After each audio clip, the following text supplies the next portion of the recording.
Então, irmãos, este salmo de número 100 é um salmo de louvor, de adoração, é um salmo pequeno, que fala da gente celebrar com júbilo a Deus, celebrar ao Senhor, todos os moradores da terra, porque a terra é do Senhor.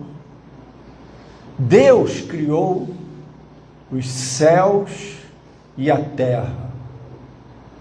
Nós não existimos por acaso. E quanto mais a ciência evolui, mais surge a inteligência, a complexidade, a sabedoria do universo e de todas as coisas criadas. E nós que existimos, que pensamos, que temos o sentido de existir, podemos olhar para toda a criação e dizer: só o Senhor é Deus. Em hebraico, essa expressão que surgiu naquele dia que Elias confrontou os profetas de Baal, quer dizer assim: Adonai é o Senhor, né? Adonai Hu Elohim, só o Senhor é Deus.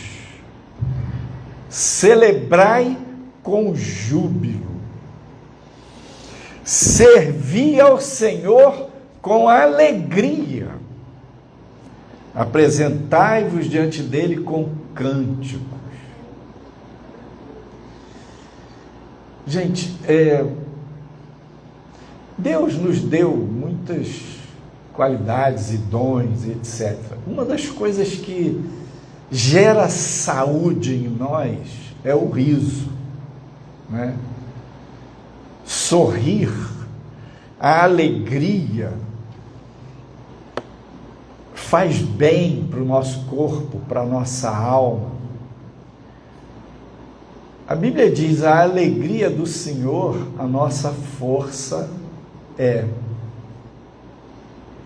Alegrai-vos no Senhor. Quando Deus visitava o homem lá no jardim a cada tarde, havia alegria. Na presença de Deus há alegria. Porque Ele nos fez. E a presença de Deus é adorável, é amorável, Deus é muito agradável. Conviver, conhecer a pessoa dele é muito, muito, muito bom. E o salmista diz aqui para a gente servir a Deus, o Senhor, Adonai, servir com alegria. Muita gente está firme servindo a Deus, mas não percebe que às vezes o coração se enche de cansaço, de ressentimento, de abatimento. A pessoa está servindo a Deus, mas perdeu o viço daquela alegria. E o salmista nos chama para a gente se apresentar diante de Deus com cântico, com louvor e alegremente, sabendo, no verso 3 diz: sabei que o Senhor é Deus, e foi Ele que nos fez seu povo. Não nós que simplesmente o escolhemos, o descobrimos. Foi Ele que se revelou a nós. No Evangelho de João diz assim: capítulo 1, verso 1. No princípio era o Verbo, e o Verbo era Deus, estava com Deus, e todas as coisas que foram feitas por Ele, e o Verbo se fez carne e habitou entre nós. Ele veio ao mundo, Deus se humanizou, o Eterno se limitou ao tempo para dizer: amo vocês, para dizer: vocês são meu povo, eu os escolhi, eu os elegi, eu chamei vocês, vocês me pertencem.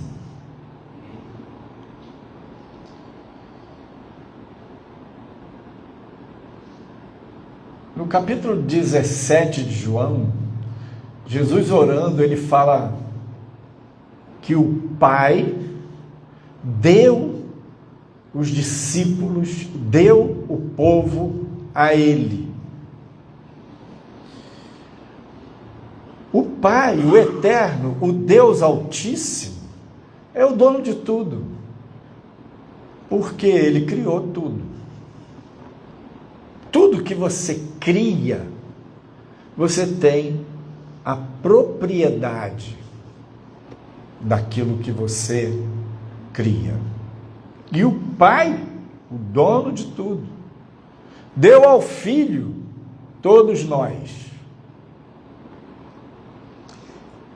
Mas Deus que nos criou, Ele nos deu autonomia, nos fez a imagem e semelhança dEle, nos deu livre-arbítrio.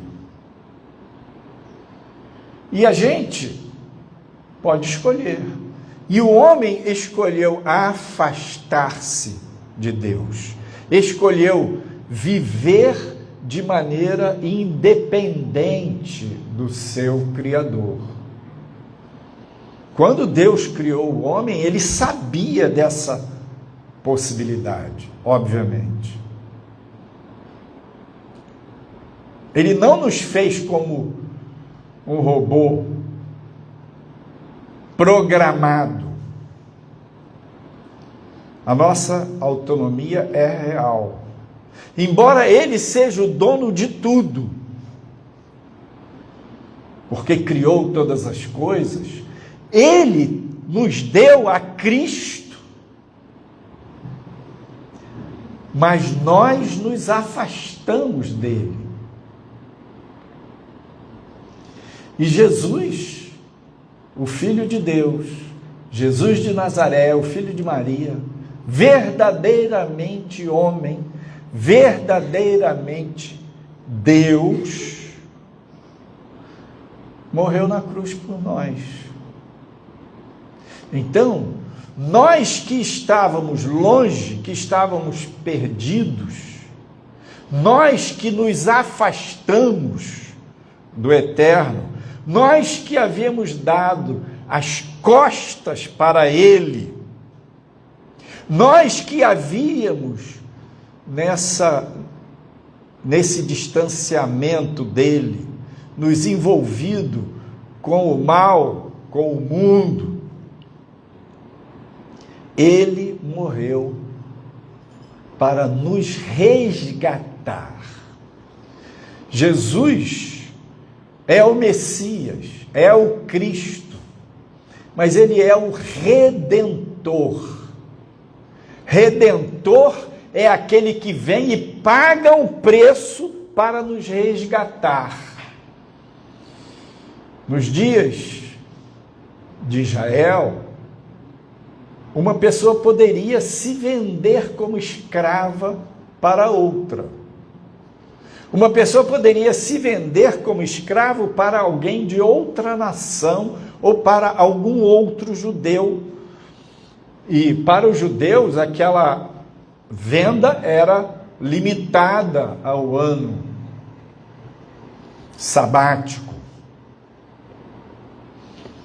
Então, o ano sabático era de 7 em 7 anos, então o cara estava endividado, cheio de problema, faltava 5 anos para o ano sabático, ele se vendia como trabalho, sem salário, durante os 5 anos para receber um dinheiro e pagar as dívidas, tipo isso.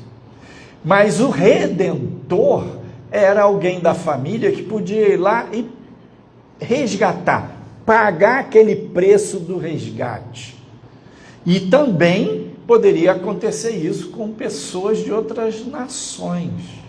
Nós estávamos vendidos sob o pecado.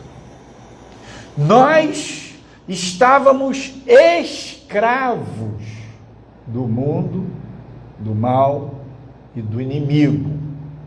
E Jesus veio e pagou um preço real, total, radical. Sabei que o Senhor é Deus, foi Ele e não nós que nos fez povo seu, ovelhas do seu pasto. E o maravilhoso nisso tudo é que Ele nos resgatou. Então, Ele é dono de nós porque nos criou. Jesus é nosso dono porque o Pai nos deu a Ele. E Ele é nosso dono porque Ele nos resgatou. Ele pagou o preço de redenção. E nós podemos dizer para Ele: Senhor, eis-me aqui. Eu te pertenço, porque tu me compraste. Eu te pertenço, porque tu me criaste. Eu te pertenço, porque o Pai me deu a ti. Eis-me aqui. E coisa maravilhosa é pertencer ao Senhor Jesus. Gente, não há nada mais sublime, digno, maravilhoso do que servir e pertencer ao Senhor. Pensa que quando você investe num projeto, num trabalho, num curso, numa preparação para um concurso, quando você investe seu suor, sua criatividade, seus recursos, seu trabalho num negócio, você está visando um resultado. Você está com uma meta de conquista. Você está motivado, mas sabe que vai ter que ralar, vai ter que trabalhar duro, estudar forte, firme para passar naquele concurso. Mas você espera uma recompensa. Você espera um resultado positivo.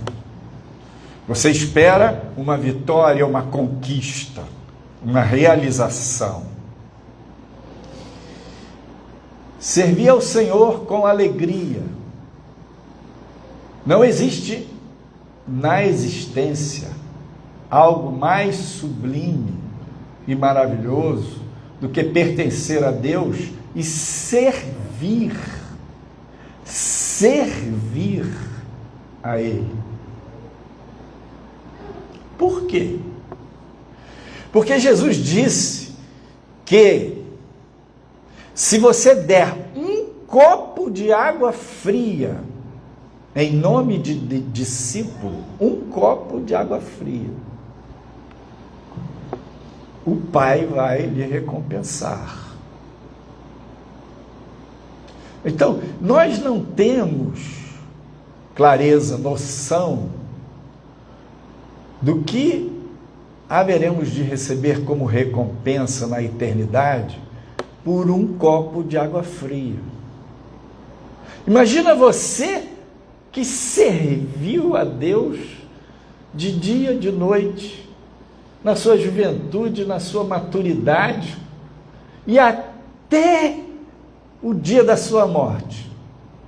Apocalipse 2:10, o Senhor diz assim para a igreja: ser fiel até a morte, e dar-te-ei a coroa da vida.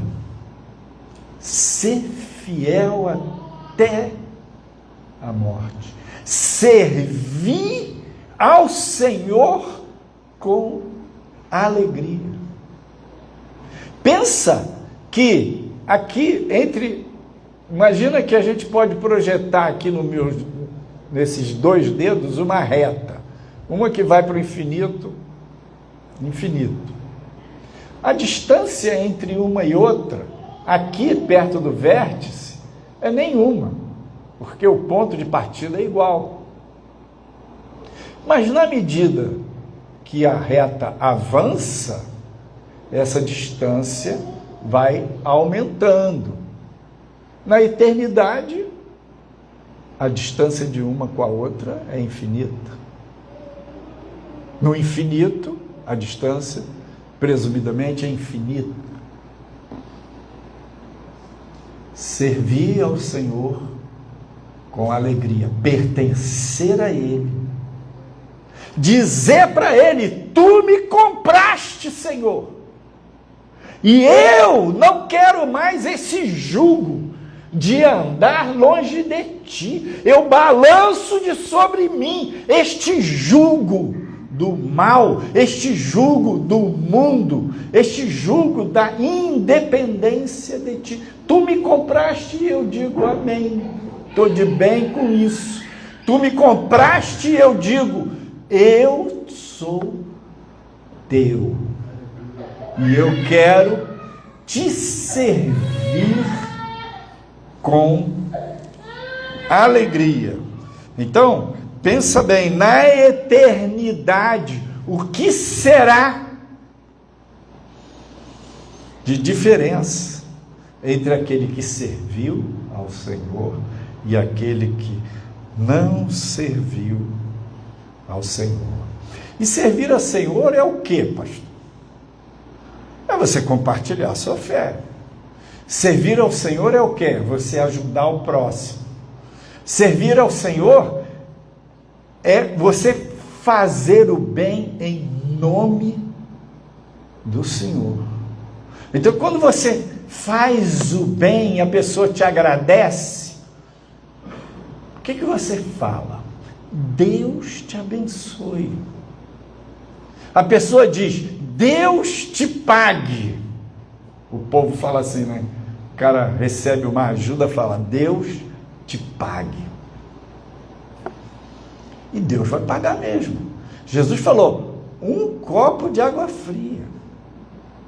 Não tem nada que você faça em nome do Senhor, para o Senhor, para o bem do seu próximo, para proclamar a sua fé, para trazer à terra o reino de Deus. Nada que não tenha uma recompensa. Pastor, mas você está falando assim, então parece que é um negócio, né? Parece que você vai servir pensando no resultado. Não é um amor desprendido isso. Isso tem um interesse. Claro que tem. Claro que tem. Claro que esse raciocínio de que eu vou fazer para Deus e Ele vai me recompensar é lícito. O que não é lícito é quando eu faço para Deus e usando da palavra de Deus, ou da minha autoridade, da minha liderança, eu manipulo as pessoas para me favorecer, para juntar dinheiro no bolso, para fazer uma instituição ficar gigantesca e eu ficar milionário. Isso não é lícito. Mas quando eu sirvo a Deus e ao próximo, e eu me esforço, e eu ralo, e eu sei que Deus está vendo, E eu penso, o Senhor vai me recompensar. É lícito. Quando algum estudante gasta 6, 8, 10 horas por dia, 1 ano, 2 anos, 5 anos, para passar num concurso, ele está pensando em quê? Bater na trave? Não, ele está pensando naquela meta, naquele gol, naquele alvo, naquela conquista. Passar no concurso, ser aprovado, tomar posse e ter aquele emprego sonhado. Então, é totalmente lícito você pensar que servir a Deus vale a pena, porque você crê, você sabe que passou para o lado de lá, o investimento que você fez vai te trazer resultado. Ao passo que, voltando para os 30 graus aqui de distância, projetando as duas retas no infinito, o investimento que você faz, andando no seu caminho, do seu jeito, apenas para o seu bel prazer, aquilo só te dá um resultado daquele momento, daquele prazer, daquela realização, daquela satisfação imediata. E Deus, Ele não estraga prazeres, Ele quer que você curta as coisas, que você curta a vida, Ele quer abençoar você. Deus se alegra com a sua alegria. Mas aquela alegria que te leva para o mal, aquela alegria que te põe num tipo de escravidão, aquela alegria que no fim das contas vai amofinar, vai restringir sua vida, sua liberdade, ele não se alegra, porque ele sabe o final daquilo. Diz a Bíblia, porque o salário do pecado, o resultado do pecado, é a morte. Obviamente, Deus não se alegra com isso. Mas quando você caminha na praia, quando você olha a natureza, quando você celebra com a sua família, come junto e se alegra, Deus se alegra com você. Claro, Ele quer que você esteja bem. Entrai por suas portas com louvor e em seus átrios com hinos. Louvai-o e bendizei o seu nome, porque o Senhor é bom e eterna a sua misericórdia, e a sua verdade estende-se de geração em geração. Pensa que Deus chama você para lhe dar o privilégio de conhecê-lo, de amá-lo e de servir a Ele. Ele chama você para lhe dar a possibilidade de você entrar como sócio dele, entrar num negócio dele, um negócio ligado à eternidade. E quando você o conhece e diz, não, mas eu pertenço a Jesus porque Ele me comprou, e eu estou de acordo que pertenço, eu estou de bem com isso, e Ele diz para você, meu filho, minha filha, eu te escolhi, você é meu povo, não foi você que me escolheu, mas eu te escolhi. Não foi você que me achou, fui eu que me revelei a ti. E eu tenho na tua vida um propósito. E eu tenho na tua vida uma missão. E eu tenho na tua vida bênção. E eu tenho na tua vida o privilégio de você me servir. De ativar na sua vida os talentos e os dons que eu lhe dei para abençoar pessoas. Gente, isso é o máximo. Então pensa que todos os dias nós podemos celebrar a Deus, louvando, lembrando da benignidade dele, da bondade, da misericórdia dele para conosco. E a gente pode aprender a meditar nas coisas de Deus, refletir. Meditar é pensar, refletindo, vai e volta. A nossa mente, a gente tem uma capacidade de ruminar as coisas. Alguns animais, os caprinos, os ovinos, os bovinos, cabra, ovelha, boi, são animais ruminantes. Eles comem a erva, a grama, come, mastiga e engole. Aí aquilo vai para o estômago e fica lá, passando por uma digestão gástrica, e depois volta para a boca, e eles mastigam mais.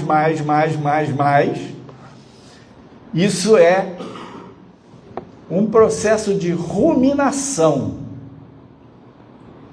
que vai fazer com que aquela erva seja toda desarmada, e lá no intestino seja absorvido como proteína, como sais minerais, alimento.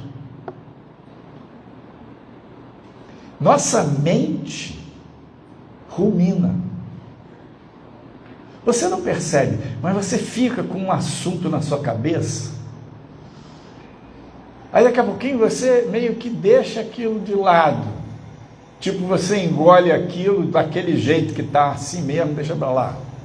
Daqui a pouquinho aquilo volta e você de novo fica mastigando, refletindo, ruminando aquilo.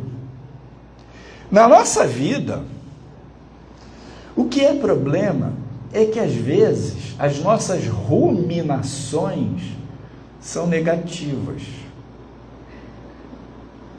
A gente fica com pensamentos catastróficos. Já viu? Aquela coisa que você olha para um cenário e fala assim: caramba, vai dar tudo errado.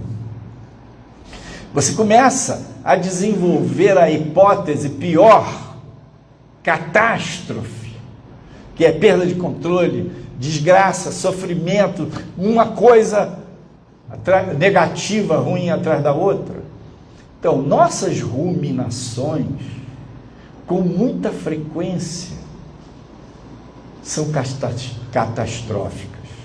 Outras vezes, são ruminações negativas no sentido da gente pensar mal do outro.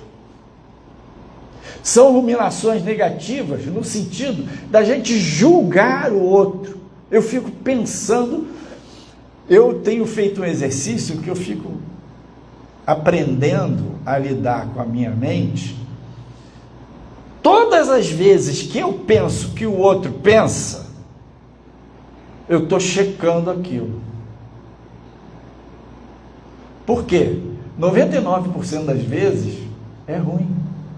Eu penso que o Marco pensa de mim que isso, que aquilo outro.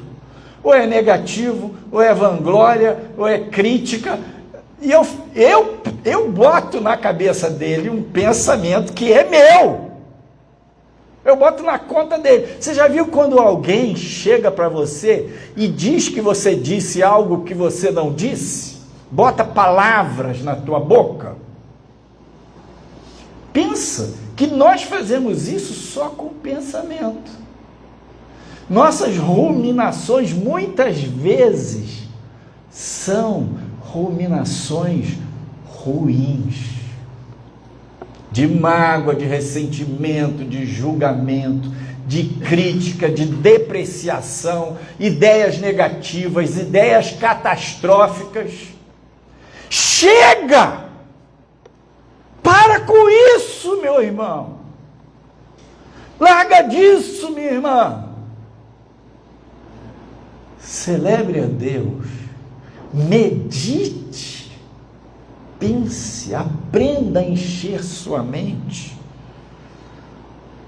as coisas do Senhor. capítulo 1 dos Salmos, no verso 2, diz: antes tem o seu prazer na lei do Senhor, e nela, na lei do Senhor, medita de dia e de noite. Pois será como a árvore plantada junto aos ribeiros de águas, a qual dá o seu fruto na estação própria, cujas folhas não caem. Ó, Salmo 119, 97, ó, quanto amo a tua lei, é a minha meditação em todo dia.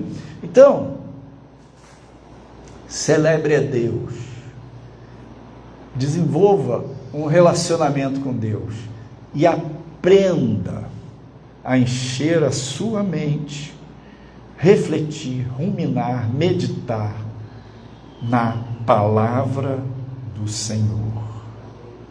E Ele vai encher o seu coração de alegria. Ele se alegra com a sua alegria.